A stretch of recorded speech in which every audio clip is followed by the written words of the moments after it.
जन्म नियंत्रण में क्या क्या चीज था? अस्थाई, अस्थाई और सहगर्भता का चिकित्सीय समापन।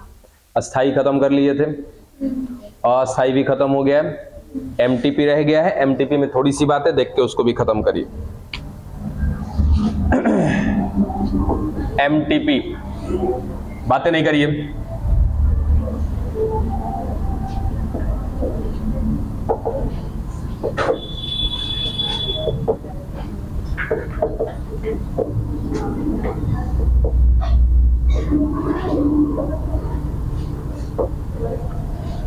कौन बता रही है जी?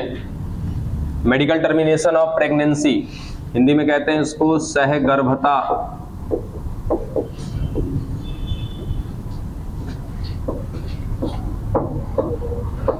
का चिकित्सीय समापन,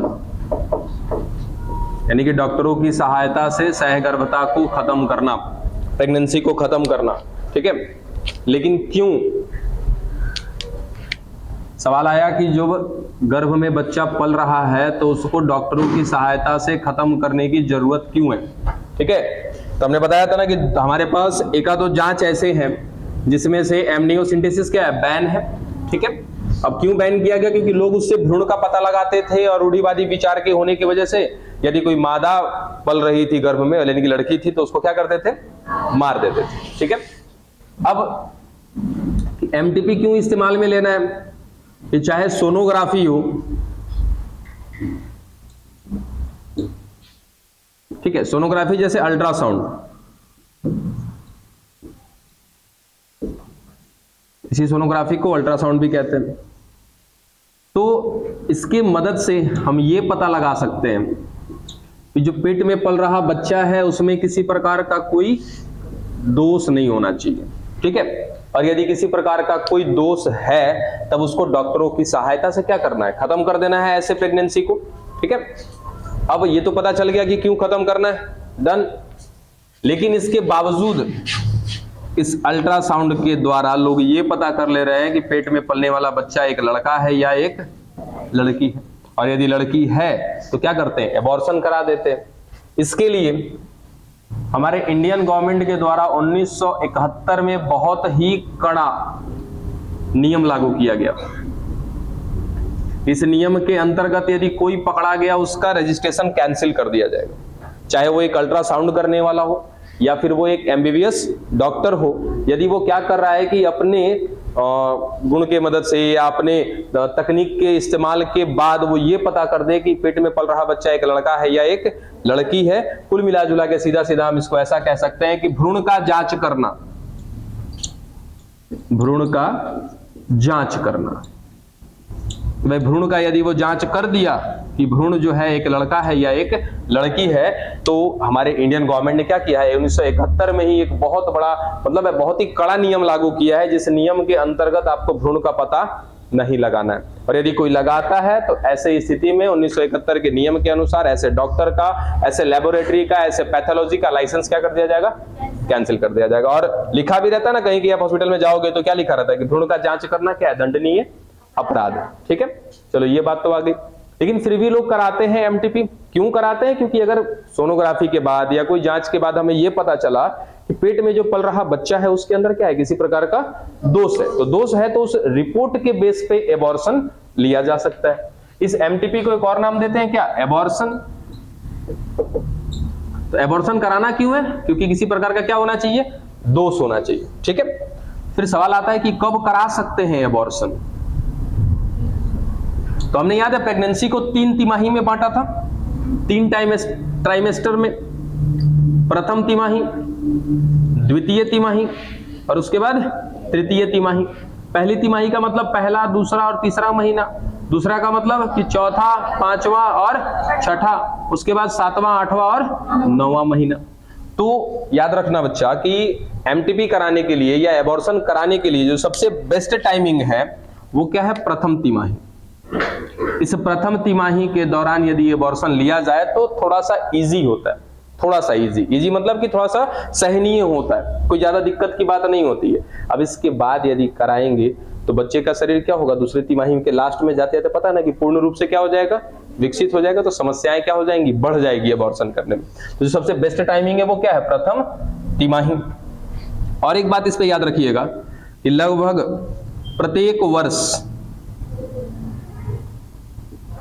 हमारे भारत में लगभग 4.5 से 5 करोड़ एबॉर्शन कराए जाते हैं। सिर्फ भारत में लगभग 4.5 से 5 करोड़ एबॉर्शन हमारे इंडिया में लगभग करा दिया जाता है एक साल में। सोचो कितना जन्म को नियंत्रित किया जा रहा है। हो गया? हाँ बोलिए।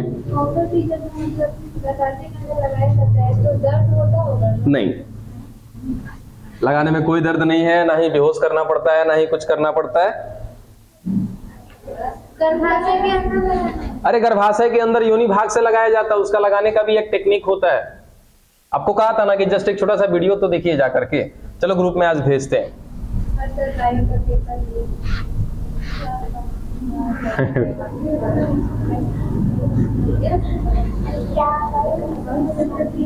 पेपर तो वैसे ही बना के रखा हुआ है।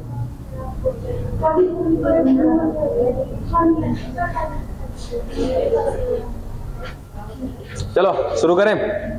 देखिए क्या शुरू करें, एसटीडी शुरू करते हैं ना।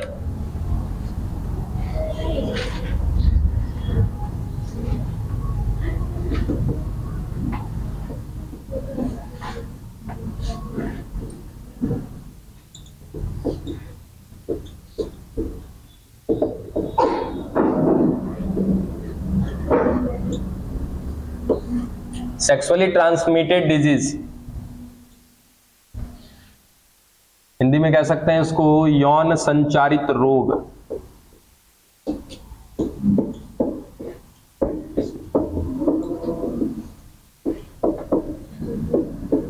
एक और नाम देते हैं इसको रतिज रोग। जब रतिज रोग कहते हैं तब इसको कहते हैं वेनेरियल डिजीज। चलो मतलब समझ में आ रहा है, यानी कि कुछ ऐसे रोग होंगे जो यौन संबंध बनाने से फैलने वाले। ठीक है, सीधा सीधा कि ऐसा रोग जो यौन संबंध बनाने से फैले।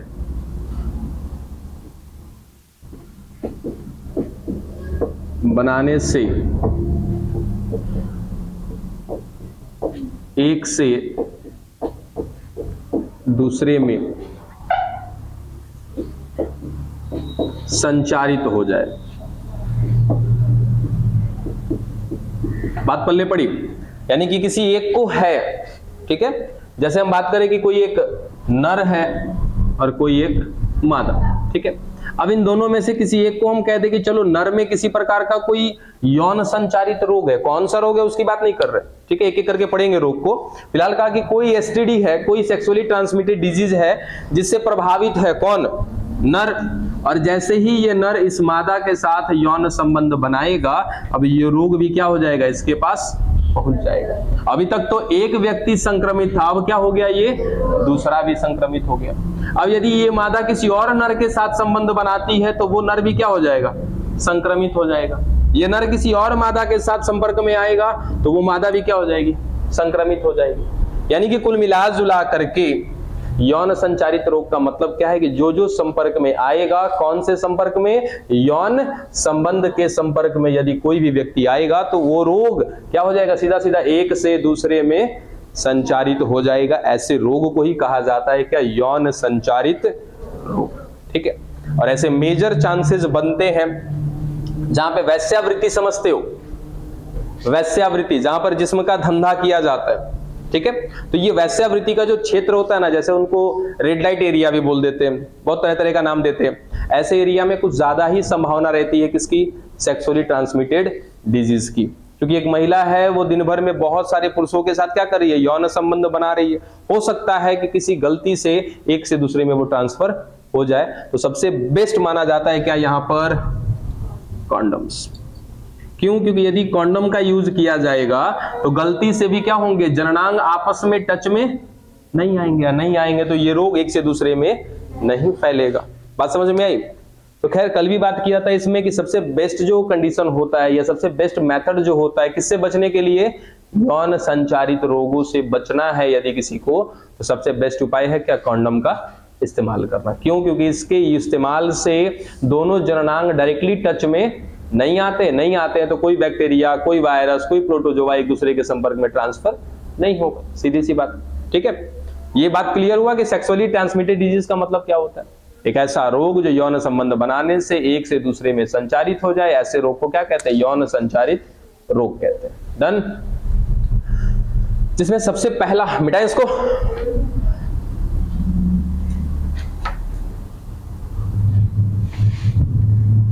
कुछ रोग पढ़ने हमको। सबसे पहला है सुजाक। जो रोग हम पढ़ने जा रहे हैं उसका नाम है सुजाक।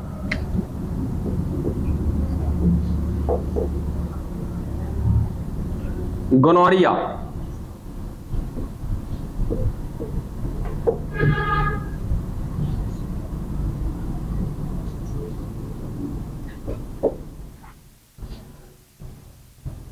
देखिए पहला रोग है, सबसे पहला एक एक बिंदु याद करिएगा, ध्यान में रखिएगा कि ये सुजाक जो रोग है क्या है, एक प्रकार का यौन संचारित रोग है। ठीक है, यानी कि ये किसी को भी होगा तो कहीं ना कहीं एक से दूसरे में ये फैलेगा। ठीक है, पहले इस रोग के बारे में जानते हैं कि ये रोग होता कैसे है। तो सबसे प्रथम बिंदु याद रखिएगा बच्चा कि ये एक प्रकार के बैक्टीरिया से होता है। बैक्टीरिया को क्या कहते हैं हिंदी में, जीवाणु से होता है। अब वो जीवाणु कौन है, तो उस जीवाणु का नाम है निसेरिया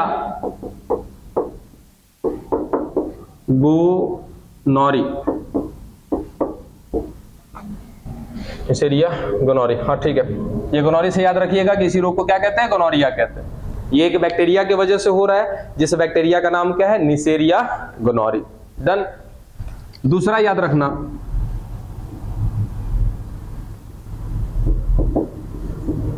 ये होता किसको है, नर को। नर को ये क्या करता है, संक्रमित करता है। ठीक है, तीसरा बिंदु यहीं पे,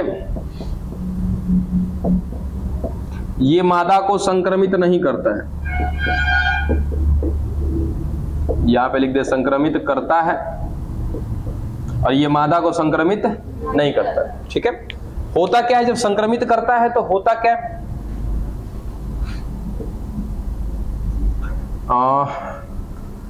लक्षण लिख देते हैं इसका यहां पे। ठीक है, कि एक नर को संक्रमित कर रहा है तो उस संक्रमित नर में क्या क्या लक्षण दिखाई देंगे।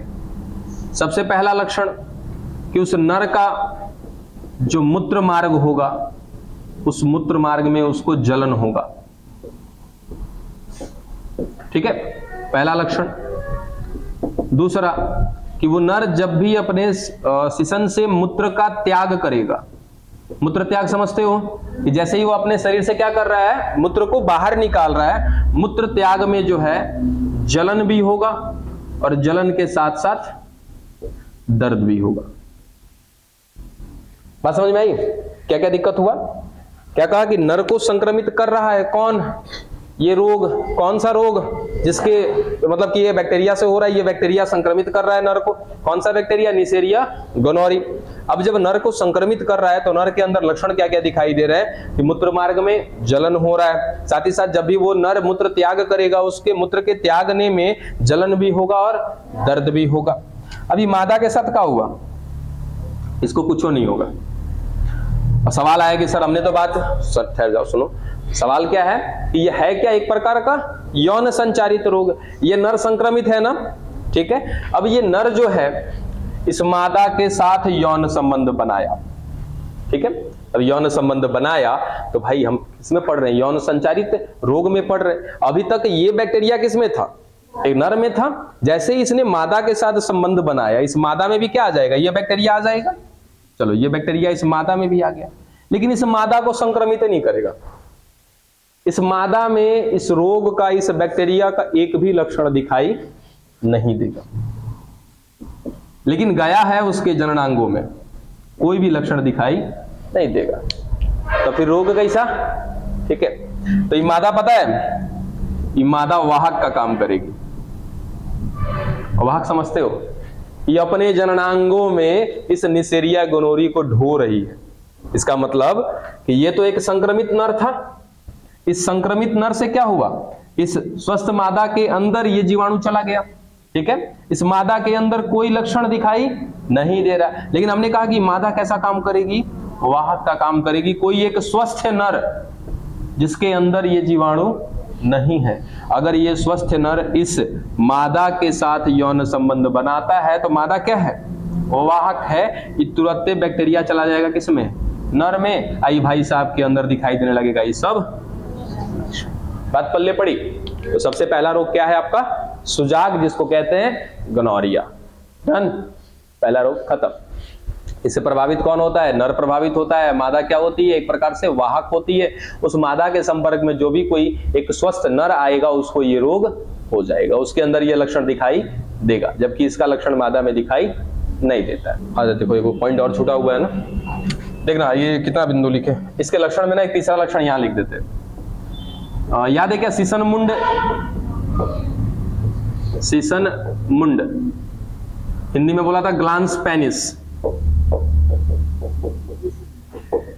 ठीक है, सीसन मुंड ग्लांस पेनिस यानी कि नर का जो सीसनीय भाग होता है, इसके बाहर का भाग क्या होता है? थोड़ा सा उभार युक्त होता है, और इसी भाग को क्या कहते हैं? सीसन मुंड। इस सीसन मुंड पर पीले या हरे रंग का तरल का जमाव होने लगता है। ठीक है, कब? जब इस बैक्टीरिया से एक नर संक्रमित होगा तब। क्या क्या लक्षण हो गया याद रखिएगा?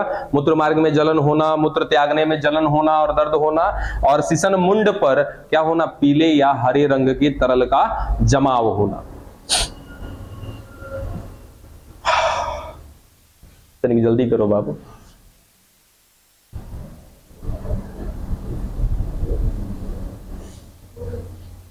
हो गया?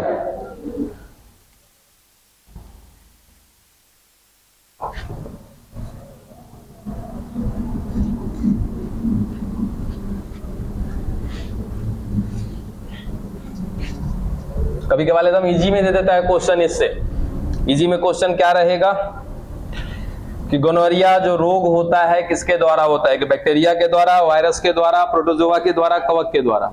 एकदम इजी, बैक्टीरिया के द्वारा। कभी यही सवाल दे दे कि कौन से बैक्टीरिया के द्वारा होता है? याद रख लीजिएगा ये सब चीज। किसको प्रभावित करता है? नर को या फिर मादा को? नर को प्रभावित करता है, मादा को प्रभावित नहीं करता है। मादा में इसके कोई भी लक्षण दिखाई नहीं देंगे, लेकिन मादा क्या करती है? इस रोग का वाहक बन जाती है, इस रोग को अपने से दूसरे में ट्रांसफर कर सकती है। दूसरा रोग देखिए, सिफिलिस। इसी को कहते हैं आतशक, उपदंश, बहुत सारे नाम है। ये भी जो है ना, ये बैक्टीरिया के वजह से होता है। ये भी एक बैक्टीरिया के वजह से है। उस बैक्टीरिया का नाम है ट्रैपोनीमा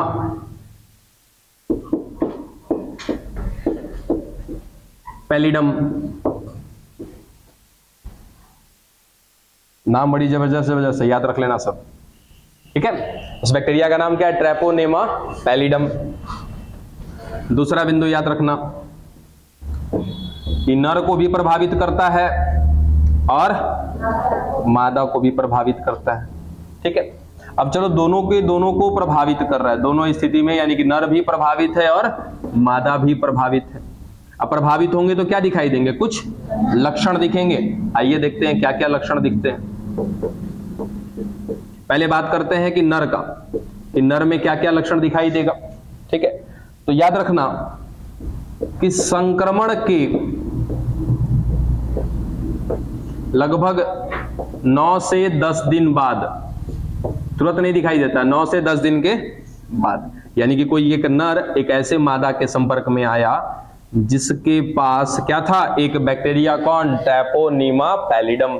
ठीक है, अब वो व्यक्ति उसी दिन क्या हो गया, संक्रमित हो गया।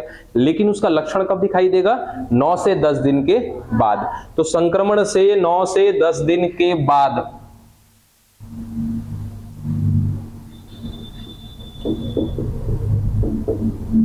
सिसन मुंड पर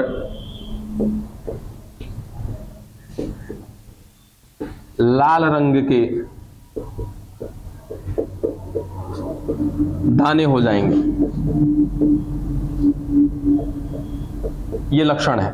ठीक है, कि नर में जो होगा सिसन मुंड, उस सिसन मुंड पर क्या हो जाएंगे, लाल रंग के दाने हो जाएंगे। जैसे छाला होता है ना, उस तरीके के लाल रंग के छाले या दाने हो जाएंगे।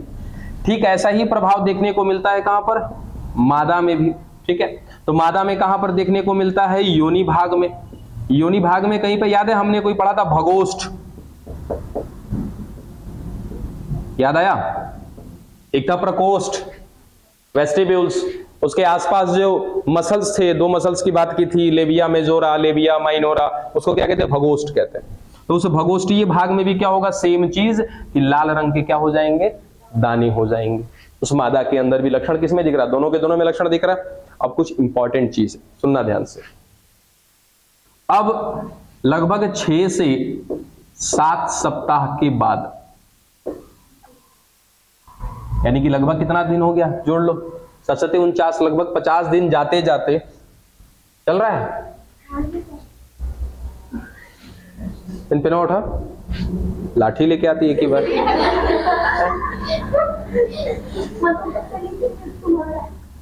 चलो इधर इधर, 6 से 7 सप्ताह जाते जाते ये जो, अरे मुंह बंद, ये जो आपका ट्रैपोनेमा पैलिडम है ना, ये शरीर के विभिन्न अंगों में भी चला जाता है। जैसे हृदय, मस्तिष्क, अस्थियां, ठीक है, इन जगहों पर चला जाएगा कौन, ये बैक्टीरिया। कौन सा बैक्टीरिया, ट्रैपोनेमा पैलिडम। जैसे ही यहां चला जाएगा ना, सबसे ज्यादा टेंशन जानते हो कब होता है, जब ये मस्तिष्क में चला जाता है, तब मस्तिष्क में जाएगा, वहां की मिलने वाली कोशिकाओं को परेशान करेगा और उस व्यक्ति को मार देगा लकवा। ऐसा नहीं है कि लकवा हुआ है, किसी को लकवा मारा है, तो ऐसा नहीं है कि उस व्यक्ति को सिफिलिस हुआ है। ठीक है, लेकिन सिफिलिस के केस में लकवा मारता है। कब लकवा मारता है, कि जब ये बैक्टीरिया कहां तक पहुंच जाएगा, मस्तिष्क की कोशिकाओं तक पहुंच जाएगा, तो वहां की कोशिकाओं को संक्रमित करेगा, जिस वजह से क्या हो जाएगा ना, कि हमारा जो संचार सिस्टम चल रहा है, देखो पैरालिसिस का मतलब क्या होता है, कम्युनिकेशन सिस्टम ठप हो जाएगा। पैरालिसिस का मतलब कि वन साइड पैरालिसिस हो गया, मतलब एक हाथ एक पैर काम करना बंद कर दिया। इसका मतलब हुआ क्या है, कम्युनिकेशन सिस्टम खत्म हो गया। आप चाहकर भी हाथ उठाना चाहेंगे, उठेगा नहीं। ठीक है, तो यहाँ की न्यूरॉन्स, यहाँ की जो सूचना की आने जाने की जो व्यवस्था थी ना, वो व्यवस्था क्या हो गई है, खराब हो गई है। अब यहाँ से सूचना भेज रहे हैं कि हाथ उठे, लेकिन उठ ही नहीं रहा। ठीक है, तो दिक्कत हो जाएगा कि जैसे ही मस्तिष्क की कोशिका में ये बैक्टीरिया पहुंचा, उस व्यक्ति को क्या मार देगा, लकवा मार देगा। डन। और इसका कोई इलाज है क्या, इलाज तो कुछ खास नहीं है, बशर्ते पेनिसिलिन का नाम सुना है किसी ने, पेनिसिलिन दिया जाता है। पेनिसिलिन क्या, एक प्रकार का प्रतिजैविक है। ठीक है, एंटीबॉडी है एक प्रकार का। तो पेनिसिलिन का इंजेक्शन लगाया जाता है ऐसे व्यक्ति को जिसको क्या हो रखा है, सिफिलिस या आत्सक हो रखा है। डन।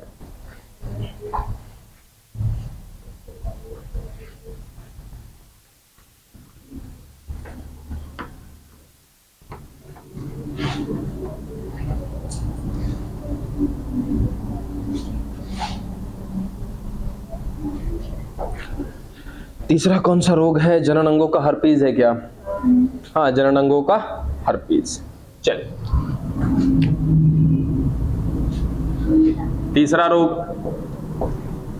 जनन अंगों का हर्पीज। बात नहीं किया करो।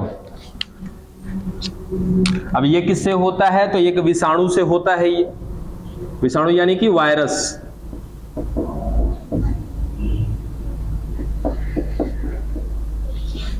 और वो वायरस कौन सा है,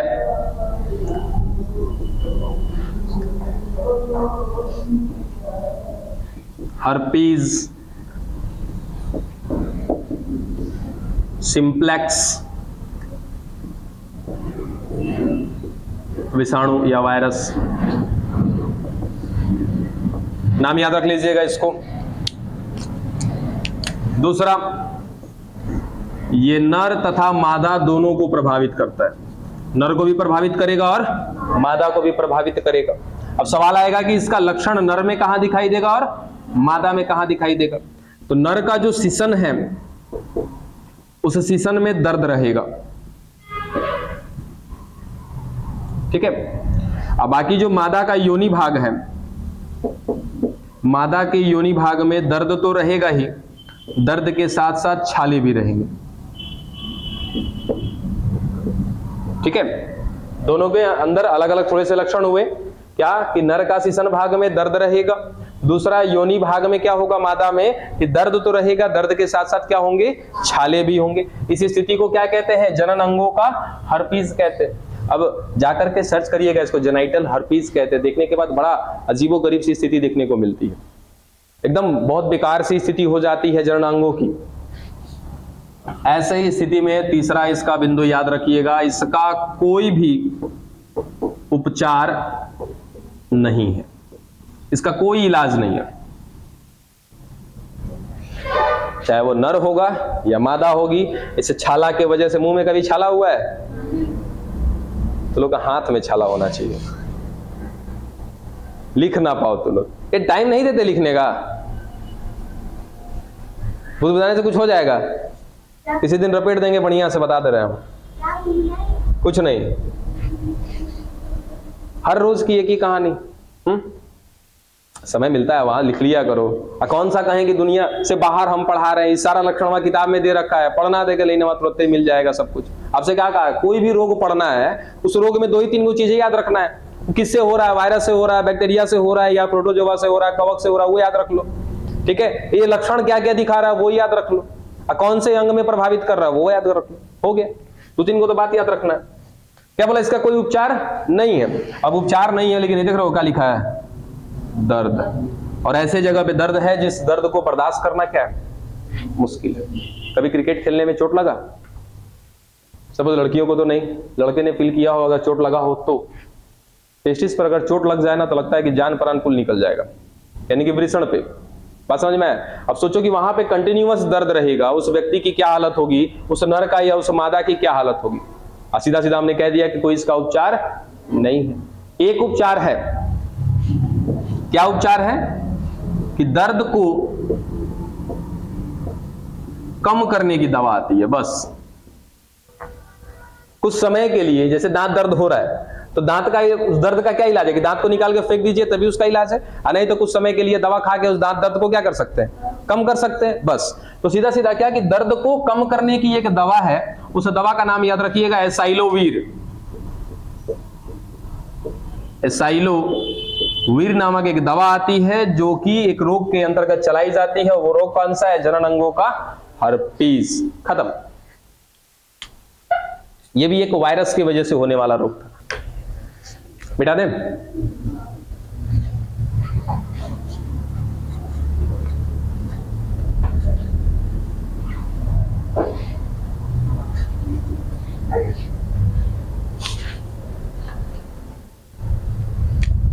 कितना रोग हो गया, ये 3 गो। चौथा ट्राइकोमोनियसिस।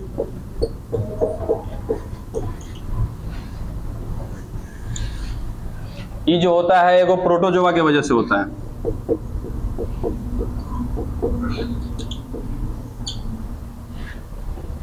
अब प्रोटोजोआ का नाम है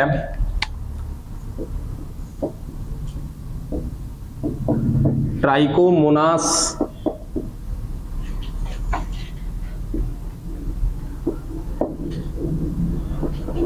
वेजाइनेलिस।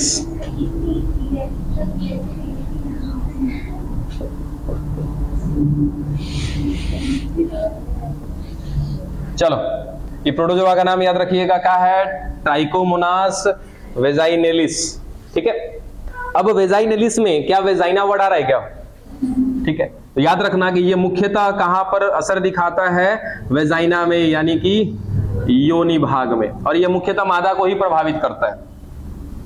अब ये योनि भाग में हो रहा है तो योनि भाग में क्या होंगे, कुछ लक्षण दिखेंगे, उस लक्षण की बात करते हैं सीधा सीधा। योनि भाग को प्रभावित कर रहा है तो यहां पर लक्षण क्या होंगे, तो सबसे पहला लक्षण कि उस भाग में क्या होता है, खुजली, ठीक है। और दूसरा प्रदर समझते हो क्या, प्रदर, इसको इंग्लिश में क्या कहते हैं अभी एक्चुअल ध्यान में नहीं है, बस प्रदर का मतलब होता है ना कि योनि भाग से सफेद रंग का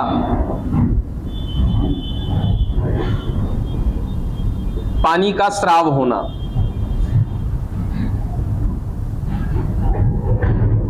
उसे ही कहा जाता है क्या, प्रदर, ठीक है। तो ये दो लक्षण है, मादा में दिखाई देते हैं, बस छोटा सा था यही, इसमें ज्यादा कुछ नहीं पढ़ना है आपको। ट्राइकोमोनियासिस का मतलब क्या है, ये एक ऐसा रोग जो किसके वजह से हो रहा है, प्रोटोजोआ की वजह से। कौन सा प्रोटोजोआ, ट्राइकोमोनास वेजाइनलिस, ठीक है।